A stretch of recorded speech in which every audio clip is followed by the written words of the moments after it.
Welcome to our channel scholar portal. তো বন্ধুরা, এর আগে তিনটে সেট আমি অলরেডি আলোচনা করেছিলাম, ঠিক আছে?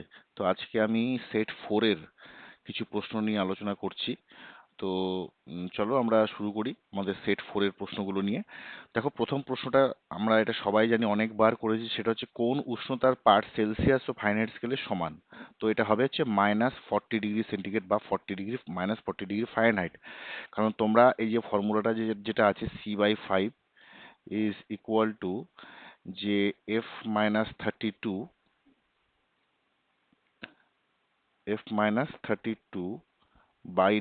এই যে ফর্মুলাটা আছে, এই ফর্মুলাতে যদি তোমরা সি এর জায়গায় এফ বা এফ এর জায়গায় সি বসাও, তাহলে তোমরা পেয়ে যাবে -40°C বা -40°F, ঠিক আছে? নেক্সট দেখো প্রশ্ন, সেটা হচ্ছে আহ, যে যৌগটি রেফ্রিজারেটর শীতল করতে ব্যবহৃত হয় সেটা হলো তরল অ্যামোনিয়া। ওকে, 2-এর সি উত্তর। 3 নম্বর, নিচের যৌগগুলির মধ্যে যেটি মৃদু তড়িৎ বিশ্লেষ্য, দেখো তীব্র তড়িৎ বিশ্লেষ্য নয়, কিন্তু বলেছে মৃদু তড়িৎ বিশ্লেষ্য, সেটা হবে আমার CH3COOH, মানে এটাকে বলা হচ্ছে অ্যাসিটিক অ্যাসিড। তোমরা কিন্তু প্রশ্নটা ভালো করে পড়বে, যে তীব্র তড়িৎ বিশ্লেষ্য বলেছে না মৃদু, ঠিক আছে?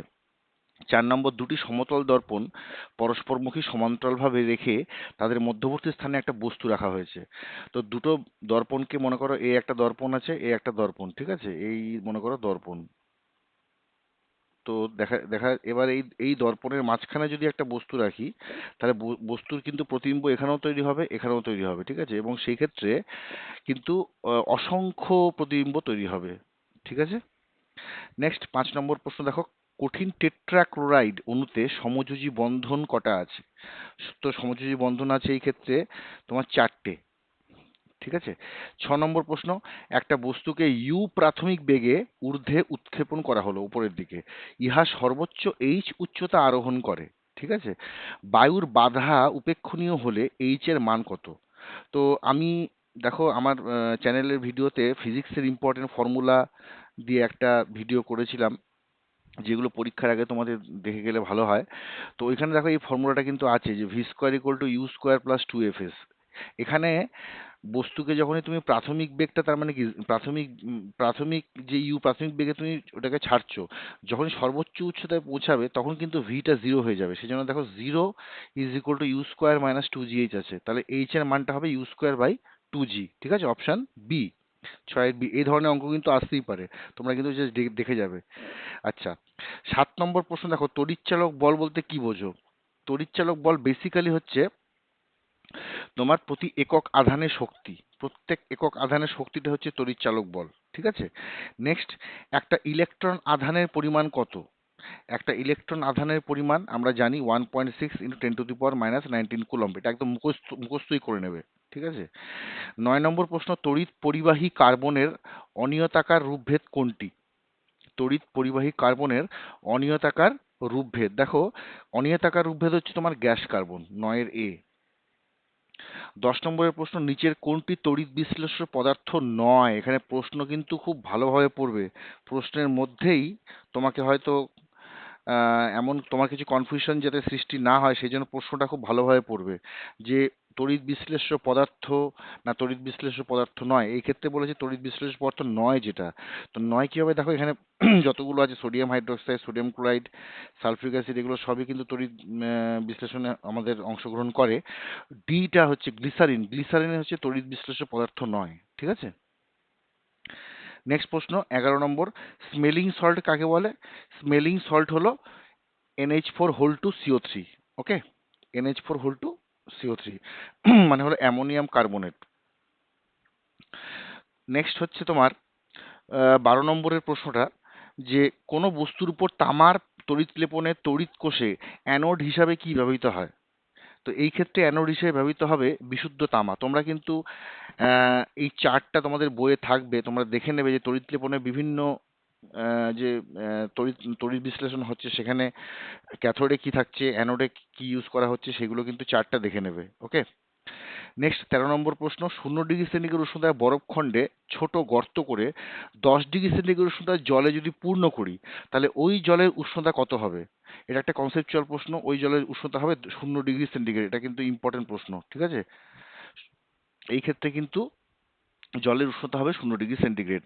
আচ্ছা, 14 নম্বর প্রশ্নটা দেখো, বলছে Cl1735 ক্লোরিনের একটা আইসোটোপ দেওয়া আছে, এর এল কক্ষে উপস্থিত ইলেকট্রন সংখ্যা। তো আমরা জানি এটা হচ্ছে আমার কে কক্ষ, আর এই সেকেন্ডেরটা হচ্ছে তোমার এল কক্ষ।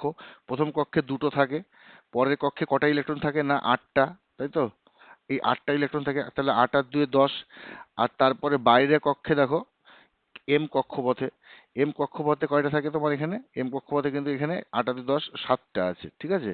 এখন বলেছে এর এল কক্ষে উপস্থিত ইলেকট্রন সংখ্যা। এল কক্ষে আমরা জানি যে তোমার 2 × n², মানে এল কক্ষে কিন্তু 8টা হবে, তো উত্তর হচ্ছে 14D, ঠিক আছে? নেক্সট 15 নম্বর প্রশ্ন দেখো, ফিউজ তার কি দিয়ে তৈরি করা হয়? এই ধরনের প্রশ্ন কিন্তু লেয়ার 1-এ আসতেই পারে। ফিউজ তার দেখো সীসা ও টিন দিয়ে তৈরি, ঠিক আছে? 15-এ 16 নম্বরটা কি? 16 নম্বরের কোশ্চেন হচ্ছে চর্বি বা তেলের সাথে মিশিয়ে সাবান তৈরি করা যায় যে পদার্থটির সাহায্যে, সেটি কি? সেটি হলো তোমার সোডিয়াম হাইড্রোক্সাইড, ঠিক আছে? 17 নম্বর দার্শনিকের উল, খুব ইম্পর্টেন্ট প্রশ্ন। দার্শনিকের উল হলো কি? আমরা সবাই জানি যে দার্শনিকের উল হলো আমার জিঙ্ক অক্সাইড, ওকে? আচ্ছা, 18 নম্বর দেখো, 7টি ইলেকট্রন বিশিষ্ট একটা নাইট্রোজেন পরমাণুর বাইরের কক্ষ থেকে একটা ইলেকট্রন বিচ্ছিন্ন করলে ওই কক্ষে ইলেকট্রন সংখ্যা কত হবে? দেখো 7টি ইলেকট্রন বলেছে, প্রথম কক্ষে আমরা সবসময় জানি দুটো থাকে, পরের যে কক্ষ, এই কক্ষে কিন্তু তার মানে এই ক্ষেত্রে 5টা আছে। এই 5টার মধ্যে একটা ইলেকট্রন আমি বাইরের কক্ষ থেকে বিচ্ছিন্ন করেছি, তাহলে এখন আমার ইলেকট্রন সংখ্যা কত হবে? 4, ঠিক আছে? নেক্সট 19 নম্বর, কোনো চুম্বককে ভেঙে ছোট টুকরো করতে থাকলে সবচেয়ে ছোট যে টুকরো পাওয়া যাবে সেটা কি হবে? সেটা কিন্তু দেখো চৌম্বক দ্বিমেরু হবে, ঠিক আছে? 19-এর বি হয়ে যাবে। 20 নম্বর, হাইড্রোজেন সবচেয়ে হালকা মৌল, তার কারণটা কি? তার কারণ হলো এটিতে একটিমাত্র প্রোটন এবং একটিমাত্র ইলেকট্রন আছে, এই জন্য হচ্ছে হাইড্রোজেন সবচেয়ে হালকা মৌল। 21 নম্বর, মুক্তাবস্থায় পতনশীল কোনো বস্তুর ওজন কি হতে পারে? দেখো এই ক্ষেত্রে কিন্তু মুক্তাবস্থায় যদি কোনো পতনশীল মানে অবাধে পতনশীল একটা বস্তু যদি হয়, তাহলে বস্তুর ওজনটা কিন্তু তোমার 0 হয়, ওকে? 22 নম্বরের প্রশ্ন, কোনো ছোট বস্তু জলে সম্পূর্ণ নিমজ্জিত অবস্থায় আছে, কোন বক্তব্যটি সঠিক? ঠিক আছে? তো দেখো এই ক্ষেত্রে কি হবে, এখানে যে 4টে অপশন আছে তার মধ্যে বস্তুর ওজন ঊর্ধ্বঘাতের সমান, ঠিক আছে? বস্তুর ওজন যে জল কর্তৃক যে ঊর্ধ্বঘাত হয় সেই ঊর্ধ্বঘাতের কিন্তু সমান, এখানে এই বক্তব্যটাই হচ্ছে ঠিক। 23 নম্বর প্রশ্ন, যে মৌলটির অক্সাইডের জলীয় দ্রবণ লাল লিটমাস নীল হয় সেটা কি হবে? সেটা হবে তোমার ম্যাগনেসিয়াম, ম্যাগনেসিয়াম অক্সাইড, ওকে? এই জলীয় দ্রবণ লাল লিটমাস নীল হয়। 24 নম্বরের প্রশ্ন, কোন মৌলের আইসোটোপগুলিতে থাকে না সমসংখ্যক, কোন মৌলের আইসোটোপগুলিতে সমসংখ্যক কি থাকে না? সেটা হচ্ছে প্রশ্ন, সেটা হচ্ছে ইলেকট্রন ও প্রোটন, ঠিক আছে? নেক্সট 25 নম্বর প্রশ্ন, পলিথিন পলিমারটি যে যৌগ থেকে তৈরি হয় সেটা কি? সেটা হচ্ছে তোমার ইথিলিন, ওকে? পলিথিন পলিমারটা হলো ইথিলিন থেকে তৈরি হয়, ঠিক আছে? তো এই ছিল আজকের 25টা প্রশ্ন তোমার সেট 4-এর। আশা করি তোমরা আগের সেটের প্রশ্নগুলোও দেখে নিয়েছো। এগুলো হচ্ছে জাস্ট লাস্ট মিনিটের রিভিশনের জন্য তোমরা বইপত্রগুলো পড়েছো, তার সাথে এইটাও একবার কিন্তু পড়ে নিও, ঠিক আছে? এখানে আমি চেষ্টা করছি আর যদি কিছু দেওয়া যায়, ওকে? যাই হোক, তোমরা ভালোভাবে পড়ো, আর একটা দিন বাকি। All the best to all of you. Thank you, thank you.